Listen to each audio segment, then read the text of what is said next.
Hello, Omar. My name's Ben. Do you mind if I examine your back? No. Can I ask you to stand up, please, and face me? With the patient standing and adequately exposed, inspect from in front, the side and from behind. Note any deformity, for example, abnormal curvature. Look for soft tissue abnormalities, such as hairy patch or lipoma, that might overlie a congenital abnormality.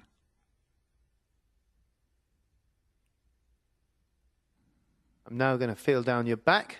Let me know if it's sore anywhere. Palpate the midline spinous processes. Note the overall alignment and any focal tenderness. Increased prominence of one or more posterior spinal processes can be due to collapse of the vertebral body anteriorly. The L4-5 interspinous space is at the level of the iliac crest. And again, let me know if it's sore. Feel for tenderness in the paraspinal muscles. You may also notice areas of increased tone.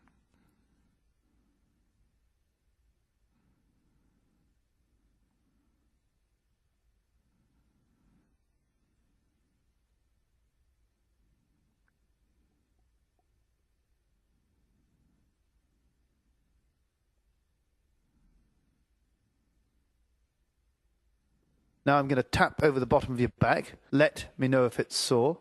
After warning the patient, lightly percuss the spine with your closed fist and note any tenderness. Just sit down on the couch for me and cross your arms. And now I'd like you to look towards me, rotate towards me. With the patient sitting, the pelvis cannot rotate. Look for rotation between the shoulders and the pelvis. Almost all of this occurs in the thoracic spine. Next, flexion, most of which happens in the lumbar spine. I'd like you to keep your legs straight and bend over to touch your toes. Record how far down the legs the patient can reach.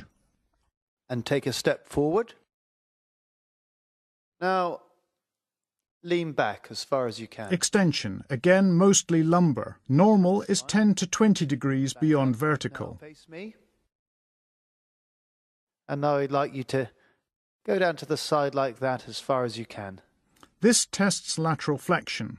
Ask the patient to reach down each side, touching the outside of the leg as far down as possible, keeping the leg straight. And turn round. When examining forward flexion of the spine, it is difficult to separate this from hip flexion. In Schober's test, we isolate the component in the lumbar spine. Mark the skin in the midline at the level of the dimples of Venus.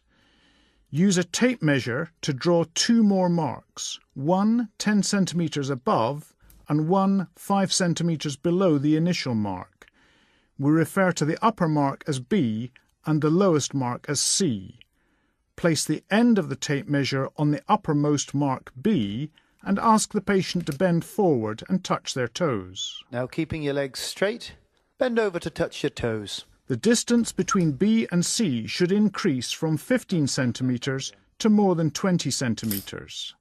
Now we move on to the straight leg raise to test for tension in the L4, 5 and S1 nerve roots. With the patient lying supine, lift the foot to flex the hip passively, keeping the knee straight. Tell me if you get any pain at any stage. Determine if there is a limit caused by pain in the thigh or leg. It's normal to reach 80 or 90 degrees from the couch. If a limit is reached, support the limb just below the limit. I'm just going to bring your foot up. Let me know if that causes any discomfort. Pain due to nerve root tension should be reproduced by dorsiflexing the foot.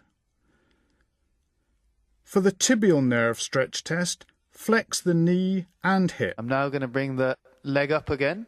Then gently extend the knee so that the tibial nerve bowstrings across the popliteal fossa. Let me know if it's painful. Press over the hamstring tendons at either side. Is that sore? No. And then over the nerve in the middle of the fossa. The test is positive if pain occurs when the nerve is pressed, but not the hamstring tendons. Now could you roll over onto your front? Lie the patient prone for the femoral nerve stretch test. I'm just going to bring this leg up. Flex the knee and then extend the hip. This stretches the femoral nerve. I'm going to lift this leg. Let me know if there's any pain. A positive test causes pain in the back or front of the thigh. And roll over again.